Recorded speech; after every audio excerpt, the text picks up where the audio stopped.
Okay, this is a tier list for all units in Omniheroes. This includes royals and non-royals. So this is a all-in-one tier list. The first thing you might notice is that Eudora is no longer in the highest tier. And the second thing you might notice is that there's two Eudoras. So this is Eudora with winter skin, and there's a Eudora without the skin. So Eudora's skin is so impactful that she is in different tier depending on whether you have her skin or not. So that's because that Eudora's base version has 106 speed. And if you have her skin, then her speed will increase by 10. This means that her speed is now at 116. So this means that she's faster than most damage dealers in the game. And that means that you get to have priority. And another thing is that Eudora's impact on each fight is depending on her taking action. So obviously her ultimate is really strong, but her exclusive runes said that after taking action, if the ally team's crit rate is greater than 200, then Eudora has a 100% chance to casting Blazing Melody, which is her ultimate. So that means that you need Eudora to take action. And that's not the case for a lot of good heroes. So for a lot of heroes, the reason they are good is that they don't need to take action. So for example, Mavis will cast her ultimate when she dies, so that means that the speed on Mavis isn't as impactful as the speed on Eudora because her damage is dealt when she dies. So all you have to do is put her in frontline and she will die and cast her ultimate and then revive. Same for a lot of other heroes. So Dahlia got a skin on the previous season for the Foggy Coliseum reward. And yeah, a lot of players don't have the skin because they didn't top 3. But that doesn't matter because first, her skin only increased her speed by 5, and that's not as impactful as the plus 10 for Eudora. Secondly, she's not useful because of her skin. It's mostly because that when she swap position, she will share a buff with allies that increase their max HP by 3000% and increase attack by 1500.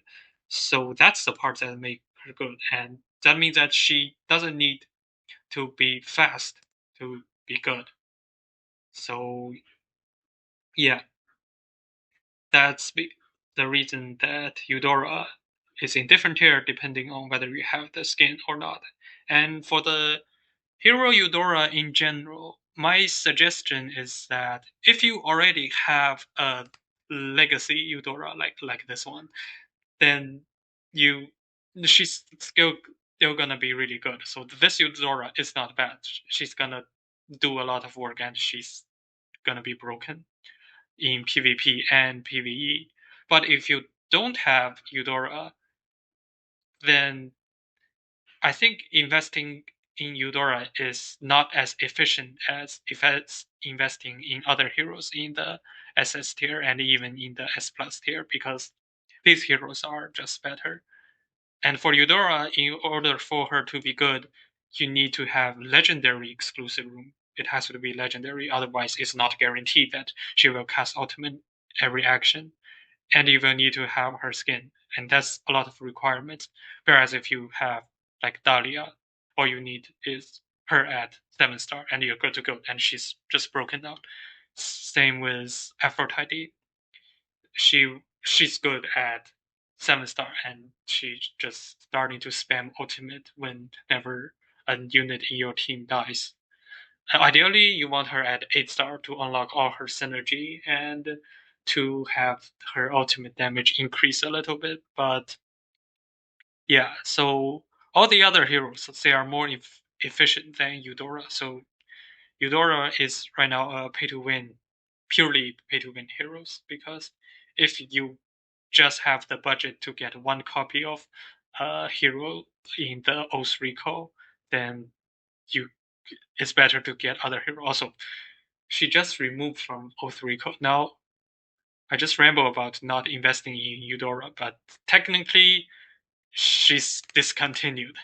There's no reliable way to get Eudora right now, other than her randomly appearing in the summons as well as 150 days login. And speaking of Oath Recall, next week the Oath Recall will open again, and we will have Wu Zetian. So this hero I don't have her yet because nobody has her. And this hero I just got some dev confirmation about her ultimate.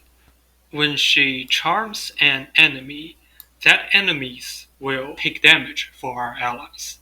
So all the damage taken by the allies, the charmed enemies will take them. And that's really good because the problem with the charm effect is that sometimes the charmed enemy is so tanky that they don't die. And if they don't die, then you cannot charm another enemy because the charm can only affect one target at a time.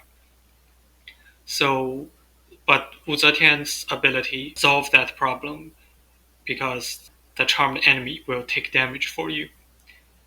So yeah, that makes her really good, and I think this ability will be really good in PvE because the nature of PvE is that the enemies they have really high stats, and the stats are like defense are really high and health are really high, but the enemies don't have some broken combos like ASA and other stuff and Dahlia. So that means the enemy's damage will be lower compared to their defense.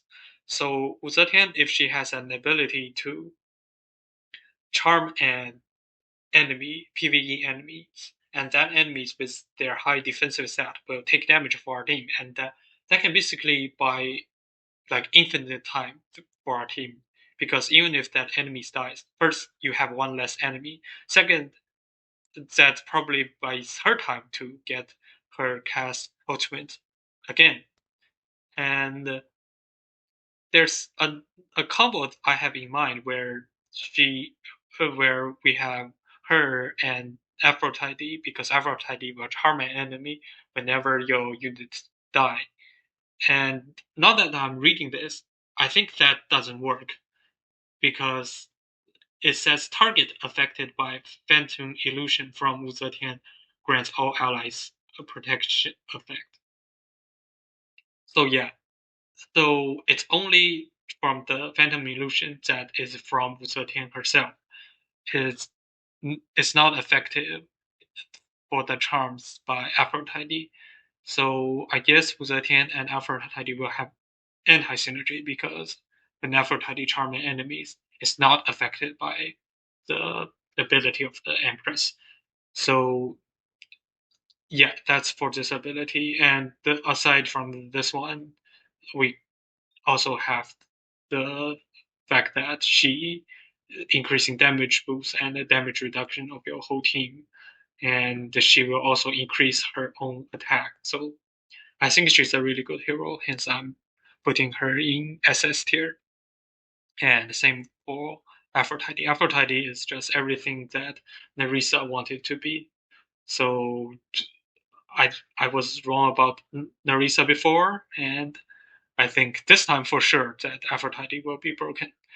Yeah, she's just an Nerissa without casting limit and with actually high number, and she can charm enemies in addition. So I think she's really good. And for the others, I have Atrupas also at the SS tier. I think she's the only non-D&D heroes that is so good that is in SS tier. But again, Atrubus is really good, but she's also very easy to get. So don't waste your opportunities on getting Atrubus when you like when you can get other heroes. So for Atrubus, you can get her in the guild shop, and this is worth it. But in Oracle Shop, it's actually not worth it to gather troopers because you can gather troopers in other ways. In Oracle Shop, prioritize those D&D heroes in the SS tier and S plus tier, and that's one reasons I didn't put all heroes in one tier list in the beginning because they cost different amount of the Oracle coin in the Oracle shop, and they have different rarities. But now there are people requesting all of them in one tier list, then it's a good idea too. So yeah, there's upside and downside, and I will also make a not tier list, but just make a ranking on the rarity of the heroes. So you can take both into consideration. There's no way I put all of these into one alignment chart. It's gonna be way too complex. And yeah. Oh, Leandra also has a combo with Aphrodite. So Leandra has an ability I think a lot of people, including myself, has forgot about. That's like when Leandra is alive, the death passive triggers when any of our allied summoned creature dies, increase by 1. So this means that when it's a summoned creature that dies, the death effect of our allies, which means it's meant to be synergized with Narisa, like this one. When unit die on battlefield, Narisa has 100% chance to cast her ultimate up to 3 times per run. So this effect will trigger twice. So it's meant to synergize with Narisa, but problem with Narisa is that this thing is up to 3 times per round, and Leandra doesn't increase the limit of this. So that make her not as good synergy so Leandra and Narisa actually doesn't have much synergy. But for Aphrodite, it's actually really good synergy because her ability of casting ultimate doesn't have a limit. So yeah, that's all I want to say for this tier list. I'm actually exploring other ways to like display the rankings of the heroes because a tier list is good, but there are some things that tier lists cannot express because for some heroes like Doris and Eudora, their all their powers are in their exclusive room, so you need to have their exclusive room for them to be good. But like for other heroes, they don't need the exclusive room, like Aphrodite and Dahlia. So there need ways to express how they rely on exclusive room, and also like for Eudora, how they rely on skins and what star level is their minimum star level for them to be good. Actually, let me tell you this right now. For all heroes, if they are bad at A star, they are probably bad forever. Increasing them beyond A star probably doesn't help because at A star they unlock all their passive and their exclusive room. With few exception being Mavis and Navi. So Mavis unlock her like explode effect on 11 star, and at 11 star Navi also gain 2 extra attack on her passive. So that's the exception. Other than these two, everyone just like reach their peak marginal effectiveness uh, on level 8. So at a level 8 it's most valuable to have their copies, and beyond that, like each copy of the heroes doesn't benefit you much. So yeah, that's for this video. Thanks for watching.